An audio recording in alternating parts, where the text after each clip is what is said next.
नमस्कार, आप देख रहे हैं न्यूज स्टेट का डिजिटल प्लेटफॉर्म। आपके साथ मैं हूं प्रीति भारद्वाज और आज हम बात करेंगे यूपी पीसीएस की प्री परीक्षाओं को लेकर। दरअसल आज परीक्षा सफलतापूर्वक संपन्न हो चुका है। 2 पालियों में परीक्षाएं यहां पर आयोजित कराई गई थी।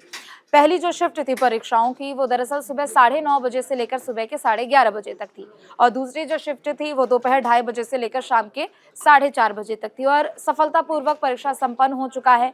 यूपी के सभी 75 जिलों में अलग अलग संख्या में परीक्षा केंद्र यहां पर बनाए गए और कुल 1331 परीक्षा केंद्र यहां पर बनाए गए। और सबसे एक खास बात ये रही कि देखिए, ये परीक्षा कहने को तो अभ्यर्थियों के लिए थी, लेकिन ये परीक्षा उन प्रशासनिक अधिकारियों के लिए भी थी और एक तरीके से उनके ऊपर जिम्मेदारी थी, जैसा हम लोगों ने यूपी पुलिस भर्ती परीक्षाओं के समय में देखा।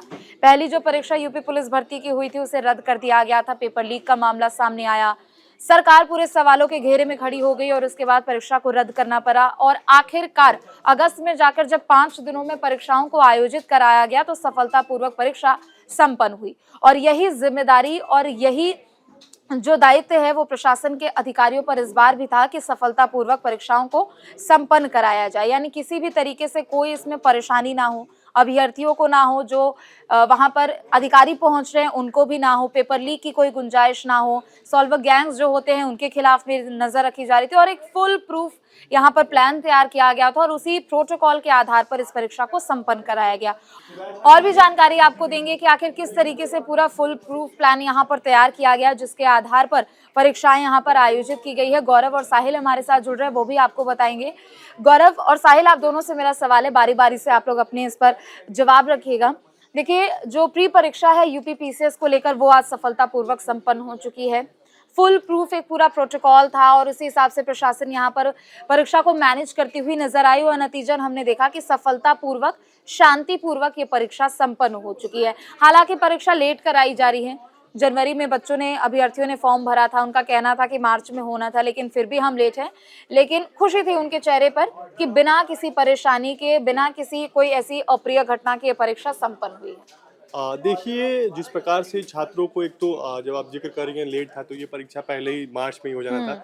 लेकिन किसी कारणवश या लगातार टलते-टलते ये परीक्षा दिसंबर में हुआ। हालाँकि आपने देखा था 1 महीने पहले किस प्रकार से प्रयागराज में जो छात्र बिल्कुल। थे वो आंदोलनरत थे। इसमें नॉर्मलाइज़ेशन का सिस्टम आने की वजह से। हालाँकि आयोग ने फिर से अपनी गलती मानी और उसके बाद से उन्होंने नॉर्मलाइज़ेशन का जो प्रोसेस था वो ख़त्म कर दिया। आज जो परीक्षा हुए वो 1331 केंद्रों पे हुए, प्रदेश के 75 जिलों में हुए। इसके बाद आपने देखा होगा हर जो केंद्र थे वहाँ पे जो जाँच था वो बहुत सघन था। आपने देखा होगा जिस प्रकार से हर परीक्षा केंद्रों पे एक सेक्टर मजिस्ट्रेट बैठाया गया था। उनमें उन सारी चीज़ों का ध्यान दिया था जिस वजह से जो मुख्यमंत्री योगी आदित्यनाथ का नकल विहीन परीक्षा का एक जो मुहिम है उसको एकदम ध्यान में रखते हुए चीज़ों को करी गई। आपने देखा होगा किस प्रकार से जो इलेक्ट्रॉनिक गैजेट्स है, चाहे वो स्मार्ट वॉच हो या फिर पर्स हो, जो भी चीज़ें थी जिससे तनिक भी हो सकता है कि इससे नकल हो सकता है, वो सारी चीज़ें, चाहे वो ईयरफोन हो, जितनी भी चीज़ें थी वो सारी चीज़ें बाहर रख पाई गई।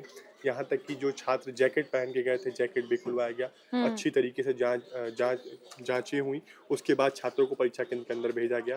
लेकिन जिस तरीके से ये पूरा एक परीक्षा डिले था, उसके बाद से सरकार के ऊपर और आयोग के ऊपर एक तरीके से प्रेशर था कि इस परीक्षा को कम से कम नकल विहीन कराया जाए, क्योंकि एक तो पहले से ही लेट है और इसके बाद अगर इस परीक्षा में इस प्रकार की कोई गलती होती है, गुंजाइश होती है, तो कहीं न कहीं छात्रों का जो समय है वो और ख़राब होगा। इस वजह से प्रशासन ने एक जो ज़िम्मेदारी थी, उस ज़िम्मेदारी को अच्छे से निर्वहन किया है और परीक्षाएँ हो चुकी हैं। जो प्रीलिम्स की परीक्षा थी वो हो चुकी हैं। अब छात्र लगातार जब परीक्षा केंद्र से बाहर आ रहे हैं तो वो अपने तरीके से अ, प्रतिक्रिया दे रहे हैं, वो बता रहे हैं। कुछ छात्र कह रहे हैं कि पेपर ईज़ी था, कुछ छात्र कह रहे हैं कि moderate to easy to moderate था, कुछ कह रहे हैं कि मॉडरेट टू हार्ड था। हालाँकि अब ये जब प्रीलिम्स के एग्ज़ाम के जब अंक आएँगे तो खुद ब खुद पता चल जाएगा कि परीक्षा का स्तर क्या था, वो मॉडरेट टू ईज़ी था या ईज़ी टू मॉडरेट था या फिर हार्ड टू मॉडरेट था। साहिल, आप क्या समझते हो और आप क्या कहेंगे इस पर? देखिए, सबसे बड़ी बात ये है कि जिस तरीके से ये परीक्षा करवाई गई है, क्योंकि अगर इस तरीके से पूरी व्यवस्था की जाती है, पुलिस को वहाँ खड़ा किया जाता है, पूरा प्रशासन इस पर लग जाता है, तो कहीं न कहीं जो प्लानिंग है वो अभी से नहीं चल रही थी। अगर देखा जाए इसमें तो प्लानिंग तकरीबन 1 से 2 महीने की इसमें प्रॉपर प्लानिंग गई होगी, जिसके बाद ही एग्जीक्यूशन हुआ है। अब जहाँ तक बात रह गई एग्ज़ाम की, एग्ज़ाम कैसा रहा है? एग्ज़ाम क्योंकि जो बच्चे सामने आए थे, जो बच्चे बाहर आए हैं परीक्षा देकर, वो एक कुछ कुछ बच्चों का कहना है कि परीक्षा काफ़ी ज़्यादा लेंदी थी, कि लिखते टाइम उनको काफ़ी प्रॉब्लम आई है, जो ऑब्जेक्टिव उन्होंने फेस किए हैं, जो प्रॉब्लम्स उनको फेस हुई हैं। बट यहाँ पर सवाल ये भी उठ रहा है कि अगर इस तरीके की परीक्षा करवाई गई है, वहाँ पर नकल नहीं हुई है, तो क्या ऐसी और परीक्षाएँ करवाई जाएँगी यूपी में? क्या ऐसे और प्रशासन ऐसे एक्शंस लेगा? क्या ऐसे एक्शंस दोबारा लिए जाएँगे कि इस तरीके से नकल को रोका जाए? बिल्कुल।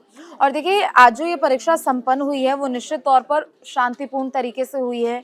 हालाँकि कुछ जगहों पर हमने देखा कि किसी के पेपर छूट गया है, हालाँकि वो संख्या बहुत कम थी। लेकिन देखिए, अब 6 लाख अभ्यर्थियों ने इस पूरे एग्जाम के लिए रजिस्ट्रेशन कराया है, सिर्फ 220 पद हैं।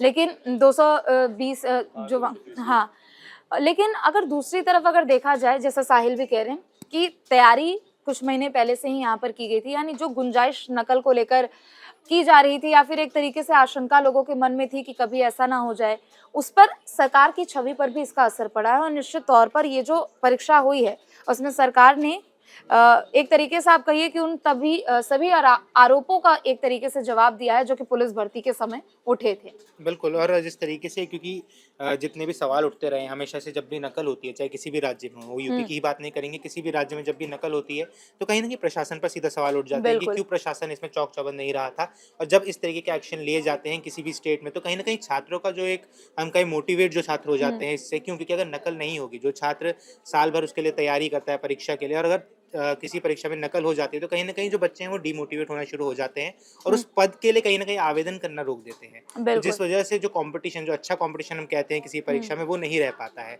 और वो परीक्षा का अगर हम कॉम्पिटिशन रखना चाहते हैं तो कहीं न कहीं भारत में ज़रूरी है कि इस तरीके से एक्शन लिए जाएँ, नकल पे रोकथाम लगाई जाए। गौरव, आप क्या कहेंगे इस पर? देखिए, निश्चित तौर पे जब ऐसी चीज़ें आती हैं, जब परीक्षा लीक होती हैं, पेपर जब लीक होते हैं, तो निश्चित तौर पे देखा जाए तो छात्रों का जो मनोबल होता है वो ज़रूर टूटता है। लेकिन जिस प्रकार से सरकार द्वारा, या ख़ास कर हम बात करें उत्तर प्रदेश सरकार में जो योगी सरकार है, इसके जब से योगी जी जो मुख्यमंत्री योगी आदित्यनाथ हैं, जब से ये इनिशिएट लिए हैं, नकल पे विधेयक लाए हैं, तब से इन सारी चीज़ों को देखने को मिल रहा है कि एक नकल को लेकर कम से कम जो नकल माफिया रहे हैं उनके अंदर एक खौफ की स्थिति बनी है। लेकिन जब भी इस प्रकार के मामले सामने आते हैं, प्रशासन से पहले लोग सरकार पे उंगली उठाते हैं, क्योंकि सरकार किसकी थी? आपको याद होगा कि वो 2000 का समय था जब उत्तर प्रदेश में खुलेआम नकल हुआ करता था। वो मुलायम सिंह की सरकार हुआ करती थी। बिल्कुल। तो उस वक्त बकायदा साथ ही पहुंचते थे हाँ, परीक्षा केंद्रों पर। तो बाकायदे बदनामी हुआ करती, तो लोग प्रशासन पे नहीं बल्कि सरकार के कार्य प्रणाली पे और बिल्कुल। कार्यशैली पे सवाल उठाते, तो कहीं ना कहीं प्रशासन से ज़्यादा जो मटिया मेट होता है वो सरकार का होता है और सरकार के मुखिया का होता है। आज भी समाजवादी पार्टी की जब भी सरकार आती है तो जो नकल माफिया टाइप के लोग हैं वो एक्टिव हो जाते हैं, और कहीं ना कहीं इसका कुछ प्रमाण भी दिखने लगता है। आपने पिछली सरकार में भी देखा हो किस प्रकार से परीक्षाओं में, चाहे वो हम एकेडमिक्स की बात कर लें, वो 10th और 12th का जो बोर्ड एग्जाम होता है उसमें किस प्रकार से 5,000 रुपये 2,000 रुपये की बोली लगती है कि 5,000 में आपको पेपर पास करा दिया जाएगा। फर्स्ट डिवीज़न सेकंड डिवीज़न के लिए एक क्राइटेरिया सेट कर दिया गया था।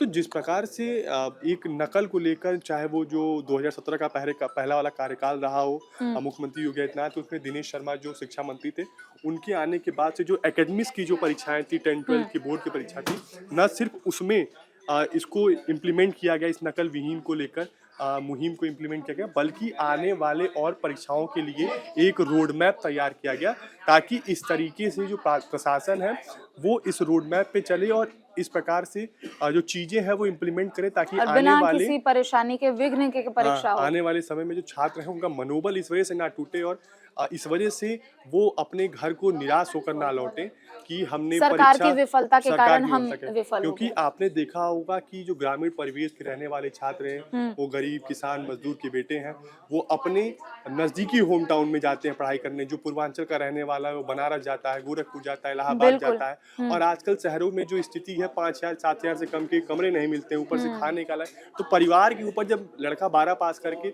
बाहर पढ़ने को जाता है तो एक अतिरिक्त जो भार पड़ता है, उसका जब इनकम नहीं मिलता है ना, जब उसका कॉलम वो बैक नहीं मिलता है तो बड़ा दुख होता है, न सिर्फ परिवार वालों को बल्कि छात्रों को व्यक्तिगत तौर पर बड़ा दुख होता है। तो कहीं ना कहीं प्रशासन इस प्रकार का नकल विहीन परीक्षा करा के न सिर्फ छात्रों के मनोबल को ऊंचा कर रही है, बल्कि जो एक व्यक्तिगत जो मनोबल होता है ना, जो एक परिवार के जो मुखिया का, उसको भी मेंटेन करने का काम कर रही है। ठीक है, बहुत बहुत शुक्रिया आप दोनों का। तो देखिए, यूपी पीसीएस की प्री परीक्षाएं आज सफलतापूर्वक आयोजित हो चुकी हैं, संपन्न हो चुकी हैं। बिना किसी परेशानी के, बिना किसी दिक्कत के इस परीक्षा को सकुशलता संपन्न करा लिया गया है। और ऐसे में अब दरअसल अब देखना होगा कि आगे इस क्रम में क्या कुछ कार्रवाई की जाती है। और निश्चित तौर पर जिस तरीके से परीक्षाओं को संपन्न कराया गया है, ऐसे में इस वक्त सरकार की कार्यशैली को लेकर चारों तरफ वाहवाही होती हुई भी नजर आ रही है। फिलहाल के लिए बस इतना ही। आप देखते रहें न्यूज़ स्टेट। नमस्कार। न्यूज नेशन अब व्हाट्सएप पर खबरों के ताजा अपडेट के लिए न्यूज नेशन के इस क्यूआर कोड को स्कैन करें।